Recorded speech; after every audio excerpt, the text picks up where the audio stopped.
आखिर बाजवा फैमिली के पीछे का राज क्या है और कौन है ये लोग जो खुद को इतना नॉर्मल दिखाते हैं लेकिन असल में इतनी गहरी छुपी हुई सच्चाई लेकर जी रहे हैं। कहानी यहीं से उलझनी शुरू होती है जब सवाल उठता है कि ये लोग पुरी के बारे में सब कुछ जानते हुए भी अपनी असली पहचान क्यों छुपा रहे हैं।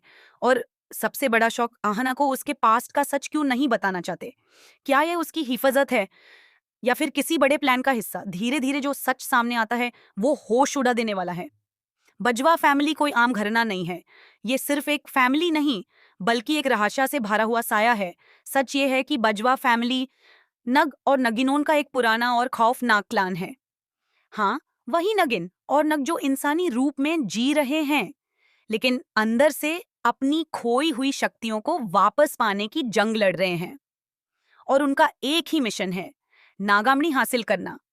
वही नागामणि जो इस वक्त राधिका के पास है, क्योंकि उन्हें पता है अगर नगामानी मिल गई सो उनकी सारी खोई हुई शक्तियां वापस आ सकती हैं एंड जो ताकत उनसे छीन ली गई थी वो फिर से उनके हाथ में आ सकती है।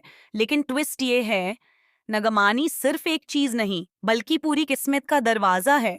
और ये सब कुछ सीधा जुदा हुआ है अनंता से, म, जिसके पास नगमानी होनी चाहिए थी लेकिन यूज खुद अपनी पहचान तक याद नहीं।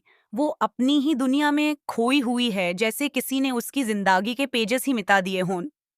उधर राधिका एक अलग ही खेल खेल रही है।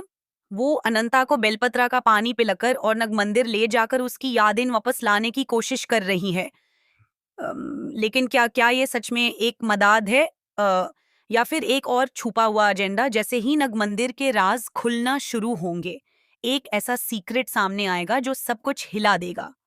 गुप्त मंदिर का राज और उसके पीछे छुपी वो मूर्ति वाली औरत जिसका कनेक्शन अरोल से भी है और अरियावन से भी।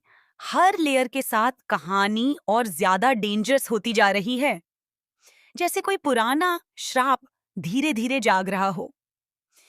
अब सवाल ये है, जब नागमणि का असली राज पूरी तरह सामने आएगा तो क्या बाजवा फैमिली अपनी खोई हुई शक्तियां वापस ले पाएगी या फिर यह सच सबको हमेशा के लिए तबाह कर देगा।